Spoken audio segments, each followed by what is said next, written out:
Hello students, study at home में आप सभी का स्वागत है। स्टूडेंट्स, आज से हम क्लास 12 की इंग्लिश स्टार्ट करने जा रहे हैं, जिसकी स्टार्टिंग हम सबसे पहले प्रोज से करेंगे।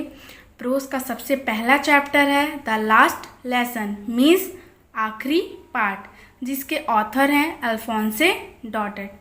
इस चैप्टर को हम बहुत ही सिंपल तरीके से, बहुत ही सिंपल लैंग्वेज में समझने की कोशिश करेंगे, जिससे आपको हर एक चीज़ अच्छे से क्लियर हो जाए।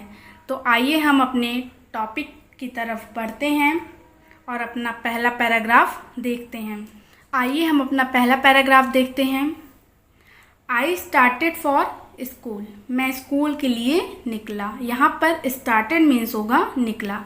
वेरी लेट दैट मॉर्निंग, उस सुबह बहुत ही ज़्यादा देर में।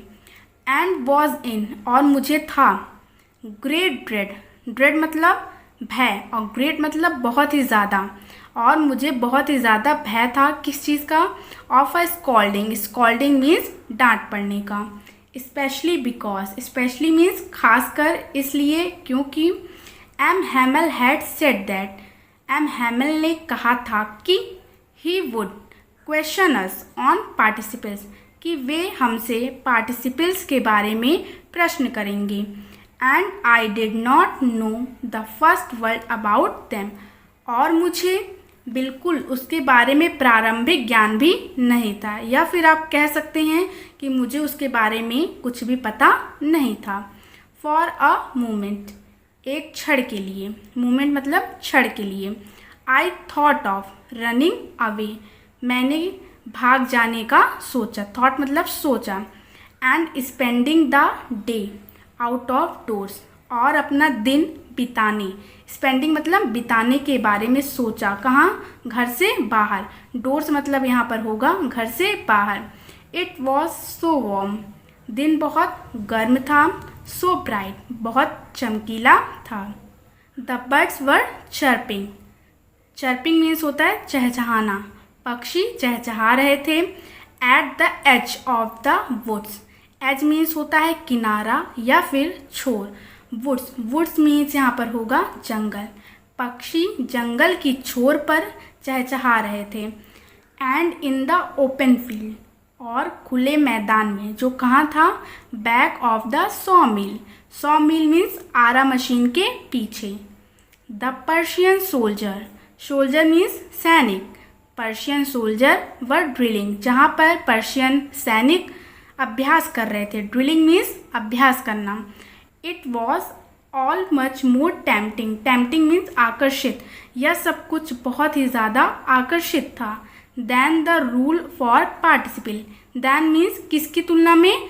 रूल फॉर पार्टिसिपल, पार्टिसिपल के नियमों की तुलना में यह सब बहुत ही ज़्यादा आकर्षित था। But I had the strength to resist, देखिए स्ट्रेंथ मीन्स शक्ति और रेसिस्ट मतलब विरोध करने की। मुझ में विरोध करने की शक्ति थी। And hurried off to school, और मैं जल्द से स्कूल के लिए निकल पड़ा। इस पैराग्राफ को हम एक बार फिर से देखेंगे। I started for school very let that morning, उस सुबह मैं स्कूल के लिए बहुत देरी से निकला। And was in great dread of scolding, और मुझे डांट पड़ने का बहुत ही ज़्यादा भय था। Specially because M Hamel had said that he would question us on participle, खासकर इसलिए क्योंकि एम हैमल ने हमसे कहा था कि वे हमसे पार्टिसिपल्स पर प्रश्न करेंगे। And I did not know the first word about them, और मुझे उसका प्रारंभिक ज्ञान भी नहीं था। For a moment I thought of running away and spending the day out of doors, एक क्षण के लिए मैंने भाग जाने का और अपना दिन घर से बाहर बिताने के बारे में सोचा। It was so warm so bright, दिन बहुत गर्म था और बहुत चमकीला था। The birds were chirping at the edge of the woods, पक्षी जंगल के छोर पर चहचहा रहे थे। And in the open field back of the saw मिल, और आरा मशीन के पीछे खुले मैदान में the Persian soldiers were drilling, Persian सैनिक अभ्यास कर रहे थे। It was all much more tempting than the rule for participle. यह सब बहुत ही ज़्यादा आकर्षित था पार्टिसिपल के नियमों की तुलना में। But I had the strength to resist, पर मुझ में विरोध करने की शक्ति थी। And hurried off to school, और मैं स्कूल के लिए तेज़ी से निकल पड़ा। क्लियर? आई होप आपको पहला पैराग्राफ समझ में आया होगा। आइए हम आगे बढ़ते हैं अपने दूसरे पैराग्राफ की तरफ। सेकंड पैराग्राफ हम देखेंगे। When I passed the town hall. Passed means गुजरा और टाउन हॉल मीन्स सभागार। जब मैं सभागार के पास से गुजरा, there was a crowd in front of the bulletin board. वहाँ पर भीड़ थी in front of the bulletin board. Bulletin board means सूचना पट्ट के सामने बहुत भीड़ थी। फॉर द लास्ट 2 years, पिछले 2 साल से ऑल आवर बैड न्यूज़, हमारी सारी बुरी खबरें हैड कम फ्रॉम देयर, यहीं से आ रही थी। जैसे कि द लॉस्ट बैटल्स, हारे हुए युद्ध संबंधी समाचार। द ड्राफ्ट, सेना में भर्ती के कानूनी आदेश संबंधी समाचार। The orders of the commanding officer, सेना अधिकारियों के कानूनी आदेश संबंधी समाचार। And I thought to myself, मैंने अपने मन में सोचा, विथाउट स्टॉपिंग, बिना रुके हुए। What can be the matter now, अब क्या बात हो गई। Then as I hurried by as fast as I could go, फिर मैं जितना संभव मुझसे हो सकता था मैं उतनी तेज़ी से वहाँ से निकला। द ब्लैक स्मिथ वॉक्टर, वॉक्टर नामक एक लोहार, ब्लैक स्मिथ मतलब लोहार, हु वॉज देयर, जो वहाँ पर था, विथ हिज अप्रेंटिस, जो अपने प्रशिक्षुओं के साथ वहाँ पर था, रीडिंग द बुलेटिन, जो क्या कर रहा था, खबरों को पढ़ रहा था। कॉल्ड आफ्टर मी, उसने पीछे से कहा। डोंट गो सो फास्ट बब, हे लड़के इतनी जल्दी मत कर। You will get to your school in plenty of time, school जाने के लिए तेरे पास अभी बहुत समय है। प्लेंटी ऑफ टाइम मीन्स प्रचुर मात्रा में समय है। इस पैराग्राफ को आइए हम एक बार फिर से देखते हैं। When I passed the town hall, there was a crowd in front of the bulletin board. जब मैं सभागार के पास से गुजरा तो सूचना पट के सामने बहुत भीड़ थी। For the last 2 years, all our bad news had come from there. पिछले 2 साल से हमारी सारी बुरी खबरें यहीं से आ रही थी।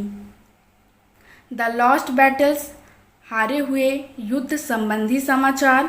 द ड्राफ्ट, सेना में भर्ती के कानूनी आदेश संबंधी समाचार।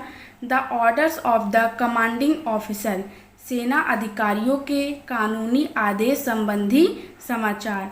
And I thought to myself without stopping, बिना रुके हुए मैंने अपने मन में सोचा। What can be the matter now, अब क्या बात हो गई। Then as I hurried by as fast as I could go, फिर मुझसे जितनी जल्दी हो सकता था मैंने उतनी तेज़ी से वहाँ से निकला।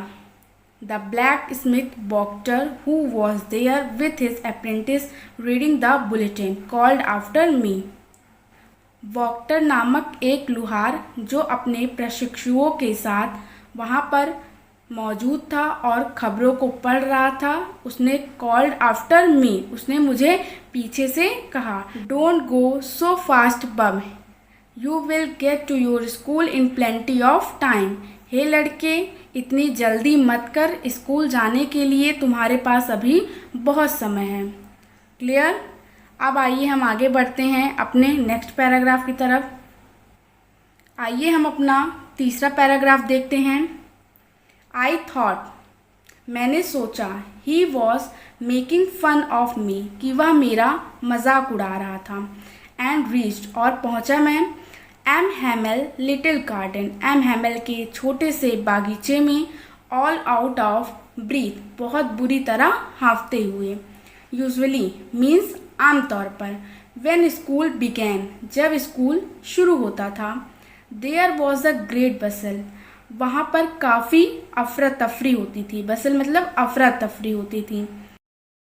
विच कुड बी हर्ड, जिसे सुना जा सकता था, आउट इन द स्ट्रीट, गलियों के बाहर में। The opening and closing of desk, desk के खोले और बंद करे जाने की आवाज़।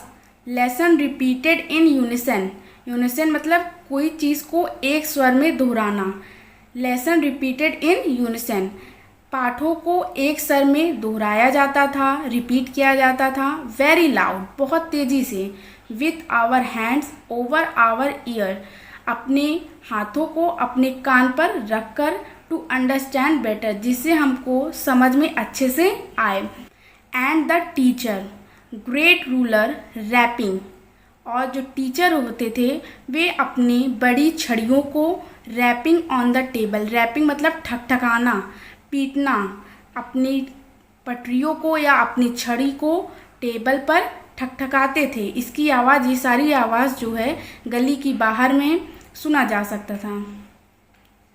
But now it was all so still, लेकिन अब सब कुछ शांत था। I had counted on commotion, मुझे यह विश्वास था कि इस हो हल्ला में टू गेट माई डेस्क, मैं अपनी सीट पर या अपनी जगह पर पहुंच जाऊंगा। विथआउट बीइंग सीन, बिना किसी को दिखे हुए। बट ऑफ कोर्स, पर शायद that day everything had to be as quiet, शायद उस दिन सब कुछ इतना शांत होना था। एज संडे मॉर्निंग, जैसे कि संडे की सुबह होती है। थ्रू द विंडो, विंडो के द्वारा। आई सॉ माई क्लासमेट्स, मैंने अपने सहपाठी या फिर अपने साथ पढ़ रहे बच्चों को देखा। ऑलरेडी इन दियर प्लेसेस, जो कि पहले से ही अपने स्थान पर बैठे हुए थे। And M Hamel walking up and down, और M Hamel walking up and down with his terrible iron, और जो एम हैमल थे वो अपनी भयानक, टेरेबल मतलब भयानक, आयरन रूलर, लोहे की छड़ी को अंडर हिज आर्म, अपने भुजाओं में रख कर इधर से उधर घुमा रहे थे। I had to open the door, मुझे ही दरवाज़ा खोलना पड़ा। And go in before everybody, और सबके सामने जाना पड़ा। यू कैन इमेजिन, आप सोच सकते हैं। हाउ आई ब्लश्ड, कि मैं कितना शर्मिंदा हुआ होऊंगा। ब्लश्ड मीन्स शर्मिंदा। And how frightened I was, और मुझे कितना भय लगा होगा। आप ये सारी चीज़ें समझ सकते हैं। आइए इस पैराग्राफ को एक बार हम फिर से देखते हैं। I thought he was making fun of me, मैंने सोचा वह मेरा मजाक उड़ा रहा था। And reached M Hamel little garden all out of breath, और मैं बुरी तरह हाफते हुए एम हैमल के छोटे से बागीचे में पहुंचा। यूजली व्हेन स्कूल बिगेन, आमतौर पर जब स्कूल शुरू होता था, there was a great bustle which could be heard out in the street, वहाँ पे जो अफरा तफरी होती थी उसकी आवाज़ बाहर की गलियों में सुना जा सकता था। The opening and closing of desk, desk के खोले और बंद करे जाने की आवाज़। Lesson repeated in unison very loud with our hands over our ears to understand better, lesson को एक स्वर में दोहराना तेज़ तेज़ और अपने कानों को अपने हाथ से ढक कर, जिससे हमको चीज़ों को अच्छे से समझ में आए। And the teacher great ruler rapping on the table, और टीचर्स का अपनी बड़ी बड़ी भयानक पटरियों का या फिर भयानक छड़ियों का टेबल के ऊपर ठकठकाना, ये सारी चीज़ें बाहर सुना जा सकता था। But now it was so still, लेकिन सब कुछ बहुत ही शांत था। I had counted on commotion to get my desk without being seen, मुझे यह विश्वास था कि मैं इस हो हल्ला में बिना किसी को दिखे हुए अपनी सीट तक पहुंच जाऊंगा। But of course that day everything had to be as quiet as Sunday morning, शायद उस दिन सब कुछ इतना शांत होना था जैसे कि संडे की सुबह को होता है। Through the window I saw my classmate, window के द्वारा मैंने अपने सहपाठियों को देखा। ऑलरेडी इन दियर प्लेसेस, जो अपने स्थान पर पहले से ही पहुंच चुके थे। And M Hamel walking up and down with his terrible iron ruler under his arm, और एम हैमल अपनी भयानक लोहे की छड़ी को अपने बाजुओं में रखकर इधर से उधर घुमा रहे थे। I had to open the door and go in the before everybody, मुझे ही गेट को खोलना पड़ा और सबके सामने अंदर जाना पड़ा। You can imagine how I blushed and how frightened I was, आप समझ सकते हैं, आप सोच सकते हैं कि मैं कितना शर्मिंदा था और मैं कितना डरा हुआ था। स्टूडेंट्स, आज के लिए बस इतना ही। इसके आगे का पार्ट हम नेक्स्ट वीडियो में देखेंगे। अगर आपको आज का वीडियो पसंद आया तो मेरे चैनल को सब्सक्राइब कीजिए, साथ ही साथ बेल आइकन को प्रेस कीजिए, वीडियो को लाइक कीजिए, शेयर कीजिए, कमेंट्स कीजिए। तो मिलते हैं नेक्स्ट वीडियो में, तब तक के लिए गुड बाय। जय हिंद, जय भारत।